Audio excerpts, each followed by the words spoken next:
Om Swastiastu. Kami dari kelompok 7 akuntansi keperilakuan yang terdiri dari 4 orang, yaitu Ambar Kinarsi absen 17, Wirianti absen 27, Anggi Putri absen 33, dan Novianti absen 39. Kami akan mempresentasikan materi aspek keperilakuan pada pengambilan keputusan dan para pengambil keputusan. Dimulai dari yang pertama. Proses dan pengambilan keputusan dalam organisasi. Yang pertama, proses pengambilan keputusan. Pengambilan keputusan dapat diartikan sebagai proses memikirkan, mengelola, dan memecahkan masalah. Dalam organisasi, pengambilan keputusan merupakan proses memilih di antara berbagai alternatif tindakan yang akan berdampak di masa depan. Berikut merupakan langkah-langkah dalam pengambilan keputusan, yaitu yang pertama, pengenalan dan pendefinisian atas suatu masalah atau suatu peluang. Langkah ini merupakan respon terhadap suatu masalah, ancaman yang dirasakan, dan kesempatan dibayangkan. Untuk mengenali dan mendefinisikan masalah atau peluang, para pengambil keputusan memerlukan informasi mengenai lingkungan, keuangan, dan operasi. Yang kedua, pencarian atas tindakan alternatif dan kuantifikasi atas konsekuensinya. Pada langkah ini, sebagai alternatif praktis sebanyak mungkin diidentifikasi dan dievaluasi. Pencarian sering dimulai dengan melihat masalah serupa yang terjadi di masa lalu dan tindakan yang dipilih pada saat itu.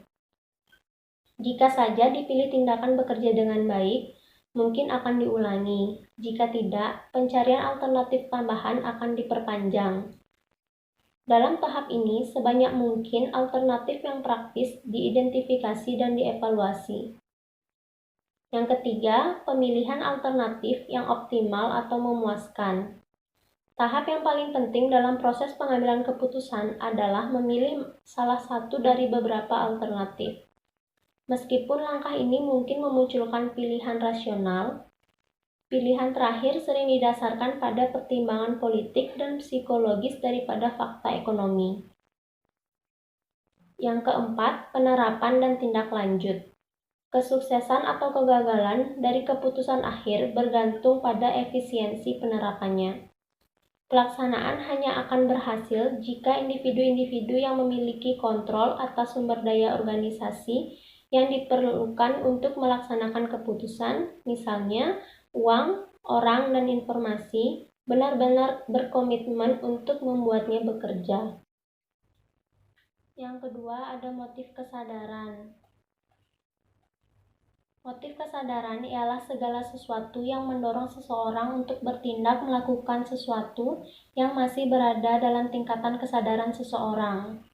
Terdapat dua faktor penting dari motif kesadaran dalam konteks pengambilan keputusan, yaitu yang pertama, keinginan akan kestabilan atau kepastian.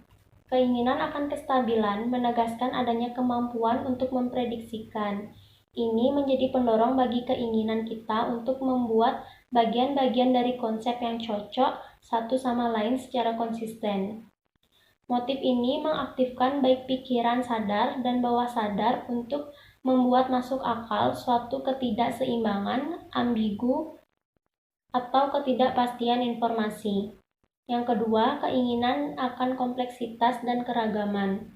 Motif kompleksitas menimbulkan keinginan akan suatu stimulus dan eksplorasi, serta mengaktifkan pikiran sadar dan bawah sadar untuk mencari data baru dari ingatan atau lingkungan, kemudian menyeimbangkannya dan mengaturnya dengan motif. Dengan menggunakan dimensi-dimensi kompleksitas dan kemampuan untuk membuat prediksi, para ahli psikologi telah mengembangkan 4 jenis model keputusan, yaitu yang pertama, model keputusan yang diprogram secara sederhana. Model ini ditandai dengan aturan-aturan prediksi yang tidak kompleks, yang ditetapkan oleh orang lain yang bukan si pengambil keputusan. Alternatif yang memuaskan ketika pertama kali ditemukan biasanya langsung dipilih. Yang kedua, model keputusan yang tidak diprogram secara sederhana. Pada model ini, apapun akan terlihat baik pada saat itu bagi si pengambil keputusan yang langsung memilih alternatif tersebut. Informasi bersumber dari prasangka melalui keyakinan-keyakinan umum. Dalam organisasi, informasi juga dapat berasal dari sistem informasi manajemen dengan akuntansi yang menjadi komponen utama. Yang ketiga, model keputusan yang diprogram secara kompleks. Pada model ini melibatkan perencanaan yang begitu rinci. Masalah dan peluang diantisipasi dengan skala prioritas yang begitu hati-hati. Alternatif-alternatif yang ada dievaluasi berdasarkan pertimbangan memaksimalkan manfaat jangka panjang. Yang keempat, model keputusan yang tidak diprogram secara kompleks. Model ini memiliki ciri khas yaitu partisipasi yang terus-menerus dari semua orang yang terlibat untuk memaksimalkan perolehan informasi dan koordinasi. Jenis-jenis dari model proses. 3 model utama dalam pengambilan keputusan dari seorang pengambil keputusan dalam suatu organisasi. Model-model tersebut adalah yang pertama, model ekonomi. Model ini mengasumsikan bahwa alternatif adalah dikenal dan bahwa probabilitas yang terkait dengan alternatif dapat dihitung dengan pasti. Keputusan tidak tergantung pada preferensi pribadi, tetapi lebih merupakan didikte oleh tujuan yang konsisten dari organisasi. Yang kedua, yaitu model sosial. Model ini merupakan kebalikan ekstrim dari model ekonomi. Model ini mengasumsikan bahwa manusia pada dasarnya tidak rasional dan bahwa keputusan dihitung berdasarkan interaksi sosial. Model ini merasakan bahwa tekanan dan ekspektasi adalah kekuatan motivasi utama. Kemudian yang ketiga yaitu model kepuasan Simon. Model ini lebih berguna dan model yang lebih praktis. Hal ini didasarkan pada konsep Simon pada orang administrasi, di mana manusia dipandang sebagai rasional karena mereka memiliki kemampuan untuk berpikir, memproses informasi, dan membuat pilihan serta belajar. Pengambil keputusan dalam organisasi. Perusahaan sebagai unit pengambilan keputusan, di mana perusahaan dapat dianggap unit pengambilan keputusan yang mirip dalam banyak cara untuk individu. Masalah keputusan yang dihadapi perusahaan sangat banyak dan gejala masalah dana alternatif yang paling jelas. Lalu yang kedua, pembelajaran organisasi. Ketika pendekatan pencarian tertentu menemukan solusi yang layak untuk suatu masalah, organisasi kemungkinan besar akan mengulang pendekatan yang sama dalam memecahkan masalah serupa di masa mendatang. Ketika sebuah pendekatan khusus gagal, maka akan menghindari dalam pencarian di masa depan. Kemudian yang ketiga, manusia para pengambil keputusan organisasi. Penting untuk diingat bahwa manusia dan bukannya organisasi yang mengenali, mendefinisikan masalah atau peluang, yang mencari tindakan alternatif secara optimal dan menerapkannya. Pengaturan organisasi di mana orang yang digunakan tergantung pada jenis masalah keputusan atau opportunity yang ditemukan. Kekuatan dan kelemahan individu sebagai pengambil keputusan. Manusia merupakan makhluk yang rasional karena memiliki kepastian untuk berpikir, memilih, dan belajar. Tetapi rasionalitas manusia adalah sangat terbatas karena mereka hampir tidak pernah memperoleh informasi yang penuh dan hanya mampu memproses informasi yang tersedia secara beruntutan.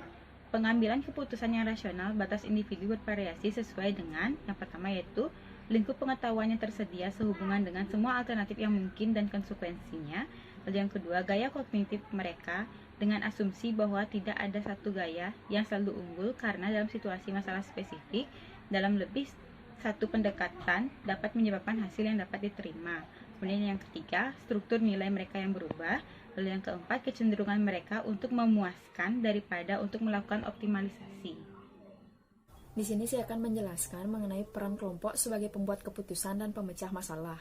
Yang pertama, fenomena pemikiran kelompok.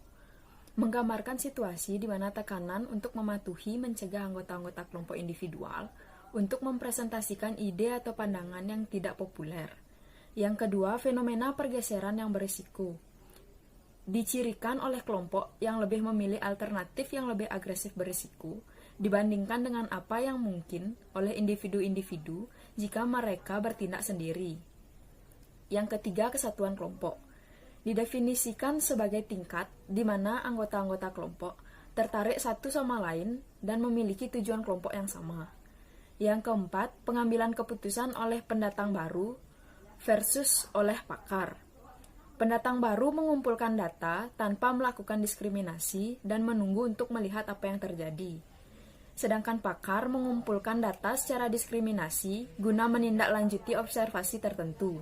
Untuk menggambarkan perbedaan dalam penggunaan data, dibagi dalam 3 komponen, yaitu yang pertama, pengujian informasi, Yang kedua, integrasi pengamatan dan temuan. Dan yang ketiga, pertimbangan. Selanjutnya, saya akan menjelaskan mengenai peran kepribadian dan gaya kognitif dalam pembuatan keputusan. Kepribadian mengacu pada sikap atau keyakinan individu, sementara gaya kognitif mengacu pada cara tertentu atau metode dengan mana seseorang menerima, menyimpan, memproses, serta meneruskan informasi. Selanjutnya, peran informasi akuntansi. Secara definisi, keputusan manajemen mempengaruhi kejadian atau tindakan masa depan. Sedangkan informasi akuntansi memfokuskan pada peristiwa-peristiwa di masa lalu, tidak dengan sendirinya dapat mengubah kejadian atau dampaknya, kecuali jika hal itu dilakukan melalui proses pengambilan keputusan, dengan kejadian masa depan, beserta konsekuensinya ditentukan. Saya Novi akan melanjutkan presentasi mengenai data akuntansi sebagai stimuli dalam pengenalan masalah. Akuntansi dapat berfungsi sebagai stimuli dalam pengenalan masalah melalui pelaporan deviasi kinerja aktual dari sasaran standar anggaran atau melalui informasi kepada manajer bahwa mereka gagal untuk mencapai target output atau laba yang ditentukan sebelumnya. Ketika informasi akuntansi digunakan sebagai alat pengenalan masalah, maka informasi tersebut juga digunakan sebagai dasar untuk menentukan konsekuensi yang dapat dikuantifikasi atau atas tindakan alternatif yang perlu dipertimbangkan lebih lanjut. Selanjutnya mengenai dampak data akuntansi dalam pilihan keputusan. Bobot yang diberikan kepada informasi akuntansi dalam pilihan akhir sangat bervariasi. Hal itu bergantung pada sampai sejauh mana hal itu dipandang mengurangi ketidakpastian yang mengelilingi proses pengambilan keputusan. Dua elemen lainnya yang mempengaruhi keyakinan yang diberikan pada informasi akuntansi adalah permintaan dan persaingan. Informasi akuntansi memainkan peran yang lebih penting dalam keputusan jangka pendek dibandingkan dalam keputusan yang melibatkan konsekuensi jangka panjang. Karena informasi akuntansi hanya mencerminkan biaya dan pendapatan yang berkaitan dengan operasi sekarang. Teori selanjutnya mengenai hipotesis keperilakuan dari dampak data akuntansi. Informasi akuntansi adalah salah satu input dalam model pengambilan keputusan. Para pengambil keputusan dapat menyadari bahwa aura otentisitas akuntansi tidak berdasar dan bahwa akuntansi paling tidak adalah proses dengan mana dampak dari kejadian ekonomi dilaporkan seakurat mungkin, tetapi tanpa adanya kepura-puraan akan kesempurnaan. Di mana informasi akuntansi menjadi tujuan utama ketika penghargaan atau sanksi dikaitkan dengan hasilnya. Para peneliti lain mempelajari pertanyaan-pertanyaan mengenai bagaimana para pengambil keputusan menyesuaikan terhadap perubahan dalam metode dan terminologi akuntansi. Mereka menemukan bahwa ada dua faktor yang menentukan tingkat penyesuaian, yaitu yang pertama umpan balik dan yang kedua fiksasi fungsional. Yang pertama umpan balik. Untuk memahami perubahan dalam metode akuntansi dan untuk menyesuaikan aturan pengambilan keputusan sesuai dengan itu, maka pengambil keputusan harus menerima informasi mengenai perubahan tersebut atau memiliki umpan balik tidak langsung mengenai perubahan tersebut. Yang kedua yaitu fiksasi fungsional, di mana hal ini merupakan fenomena keperilakuan yang mengimplikasikan ketidakmampuan di pihak pengguna informasi akuntansi untuk memahami apa yang tersirat di balik label yang diberikan kepada suatu angka. Ketika mereka menerima suatu pendekatan pengukuran akuntansi sebagai alat untuk mengelola proses pengambilan keputusan mereka, maka perilaku mereka jarang sekali akan dipengaruhi oleh perubahan dalam metode akuntansi yang digunakan.